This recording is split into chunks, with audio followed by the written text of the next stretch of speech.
bw'ogenda mu kkooti otandika okuwuliriza ebibuuzo balooya bye babuuza abawaabi oba oluuyi oluwaabi, naye oluuyi olwa gavumenti nga lwe lubeera oluwaabi ebiseera ebisinga obungi nti batera okulubuuza ebibuuzo naddala singa biba bikwatagana eddembe ly'obuntu era ne lutandika okubeera nga lutagala butagazi. Kati poliisi bwetyo nga eno ye yakwata abawagizi ba NUP abenyigira mu kutambula nga bagenda ku paalamenti okwali kugendereddwamu okulwanyisa enguzi, bwe batyo bagasimbaganye ne balooya aba Sami Okanya ono nga businessman nga ono yakwatibwa mu kyatuumibwa oba ekyali kimanyikiddwa nga March to Parliament protests, era nga bababuuza nsonga ki ddala eyamukwatisa, era nabo ne bakakasa nti ensonga eyamukwasa yakubeera nti nno yenyigira mu hashtag March to Parliament protests. Mujjukira bulungi nnyo okwekalakaasa okwo nga Bannayuganda muganda wange beemulugunya ku buli bw'enguzi obukodde ejjembe mu paalamenti. Kati ekyewuunyisa nga balooya bababuuza nti ddala kiki ekikyamu ku ekyo, bwe batyo nga baddamu oluuyi oluwaabi luddamu nti bano baali bamalako abantu abalala emirembe. Kakati olwo ne bababuuza nti okay, mulinako abantu bemuleese abeemulugunya ku nsonga eno okubeera nti nno baali bamalibwako emirembe, nti nedda. Ne bababuuza nti mulinawo ku posters oba ebipande ebiriko ebigambo eby'obusagwa oba ebiyinza okuvaako empalana oba obukyayi nga biwandiikiddwako ono gwe muvunaana be yali akutte, nti nedda. Naye omu ku bo n'agamba nti omuvunaanwa nti yali akutte posters, ate omulala n'agamba nti yali akutte fulaga ya Uganda, bendera ya Uganda. Poliisi bennyini nga bakubagana nti nedda, yali akutte poster ng'agikutte. Omwana agamba nedda, yali akutte bendera ya Uganda fulaga. Bawa obujulizi bali mu kkooti. Kwegamba okay, njagadde omanye nti waliwo kye bayita okumala ebiseera, okumalira Bannayuganda ebiseera, era n'okwagala okulaga nti nno nti ebitongole bikumaddembe bikola nnyo. Naye nga bino byonna biva ku ki? Jjukira nti bino byonna biviira ddala from order from above,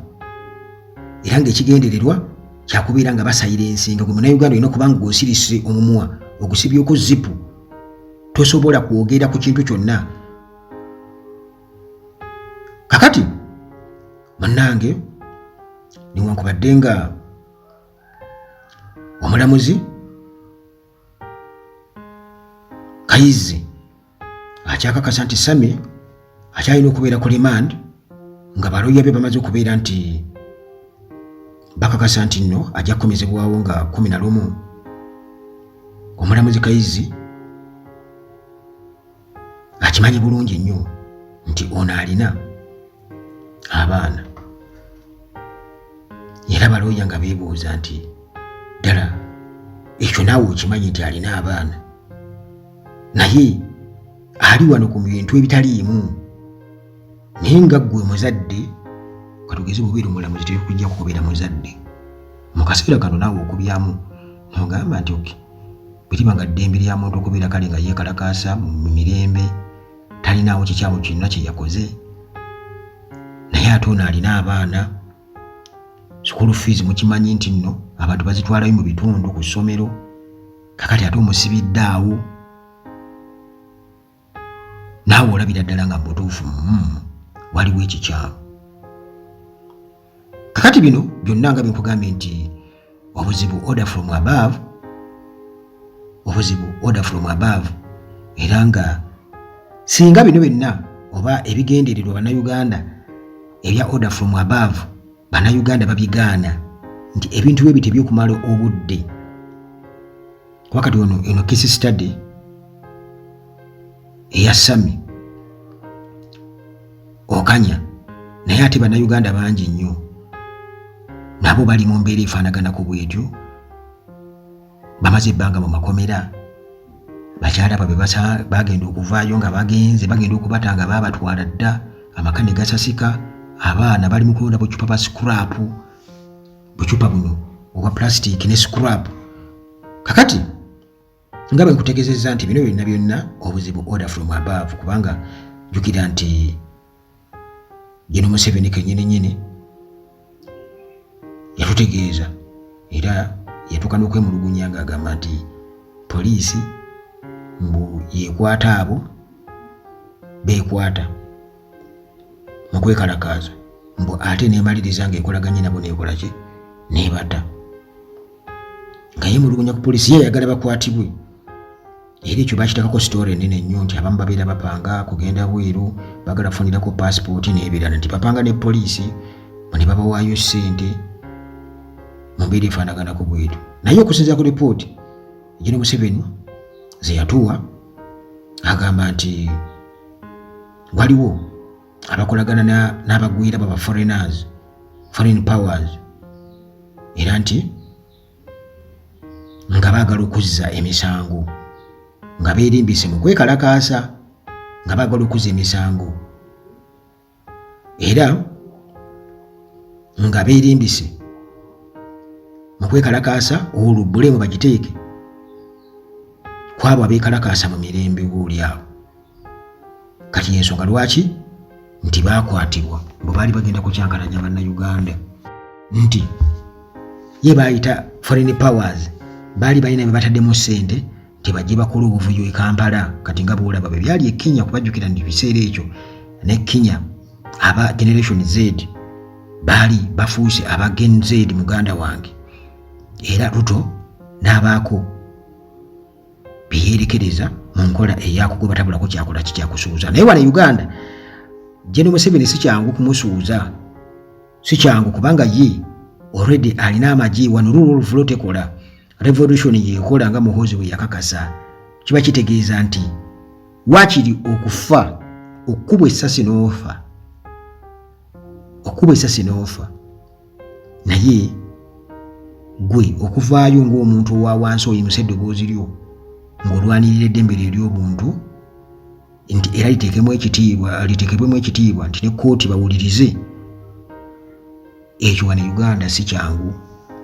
N'akakiiko ka ddembe ly'obuntu aka Uganda Human Rights Commission nako katuukiriza mukolo okubeera nti kakomplainingako nti lwaki mubakutte ddembe lyabwe, nti kugamba ebanga disclaimer nti muleme kugamba nti tebaayogerako, naye ng'olwedde Wangari yatugamba nti n'ebyagenda okwogera bamala kubimuwa, era bwe batula mu meetings zaabwe waliwo abajja n'ezipisto baatategeera ng'ate bava mu bitongole ebyo bikuuma ddembe mbu bimutwala ddembe gye bava. Kale kwegamba ddala wano Uganda nti n'ensonga zennyini ezikusibisa teebereza, babuuza oludda oluwaabi ebibuuzo balooya nti ensonga ki, nti kuba yenyigira mu March to Parliament protests. Kikyamu ki ekiri mu ekyo? Nti kubanga yali alemesa abantu abalala oba amalako abantu abalala emirembe, batera kugamba nti muno mulemesa bannayuganda okukola emirimu gyabwe n'ebirala, nti waliwo okwo obujulizi obuva mu bantu abo be balemesa okukola emirimu gyabwe mubaleeseho abakomplaininga nti baatulemesa okukola emirimu, nti nedda, temulinawo okwo ebintu bye baali bakutte bye mugamba nti baali bakutte oba ebipande nga biriko ebigambo eby'obusagwa, nti nedda. Kati olwo ne babanga abazuukukayo tugambe nti gamba nti yajja ne posita, nti omula agamba nti yali akutte posters naye nga okusooka bagambye nedda, omulala n'agamba nedda yali akutte bendera e Uganda naye nga ku byonna bw'oba okutte posita kuliko bigambo ki ate bw'okwata bendera ya Uganda obuzizza musango ki naye nga tebafuddeeyo jjukira n'omulamuzi akimanyi nti abantu bakutte balina abaana ate abaana balina okusoma balina okulabirirwa alina omukazi n'obuvunaanyizibwa olumu yalabirira maama we mu kyalo naye olw'okuba nti omuntu ayagala okwekumira mu buyinza nti just omuntu oyo bw'ati awo order from above eva eri nebeera nti nno already yetayagala babate era n'atongana okunenya abasirikale ba poliisi mubakwata ate ne mubata kubanga tewabaawo buzibu osanga nabo babakwata tebaagala kuba bakolera ku order kale byonna ebyo biyita ekintu ekyo nkyukakyuka singa enkyukakyuka ebaawo omuntu ng'alina okufuga ebisanja bibiri ng'akimanyi abeera alina obudde butono nnyo kwegamba obutamusobozesa kubeera nti alowooza okulinnyirira eddembe ly'omuntu bakutulugunya bannayuganda oba okukola kutya nti bw'avaawo tiwabaawo abafuna obuweerero ababadde banyigirizibwa ababadde babbibwako ettaka lyabwe bonna ebintu bidda mu nteeko kuba kati awo amazima gaba gagenda kuvaayo naye wano nga bakyali wansi w'emmundu balina emmundu emabega waabwe balina backing kizibu nnyo nti oli ajja kujja atwala ettaka lyo waliwo omukwano gwange omu ettaka baalitwala kakati eyalitwala nno katate n'agenda n'awaaba n'aga nti yamuvumya obunyarwanda bwe yamuvuma obunyarwanda neneebuuza ekyo kivumo nakyo nekinsobera kagamba eggwanga lyetaaga okubeera n'enkyukakyuka guge mazima nti ebintu ebimu okusobola okusigala okudda mu nteeko kubanga wabaawo abanyigirizibwa olwedde bba abalya tebasobola kukiraba naye yagalagaana nti waliwo abamu nga bo kumpi baagala kusangulwa ku maapu ne famire ezimu kumpi zisanguddwa ku maapu kubanga ataata we bamusiba nga yabadde anoonya ekyokulya maama ali mu Kampala n'omwana ku mizigo kitegeeza agenda tandika kwenda ku basajja abalala bagenda takamwendako obwana bugenda takakubeerawo bukireereese kuba teri amwendako nti atwale responsibility y'abaana economy yatabuka kakati ebyo byonna n'abalamuzi tebasobola kubeera nga babiraba kubanga baali badde babitunula muyaga nti awo nalina obuvunaanyizibwa kiki ensonga kikale asooka awuze ng'ava wabweru nga bwe tulaba mwete obujulizi tebuliiwo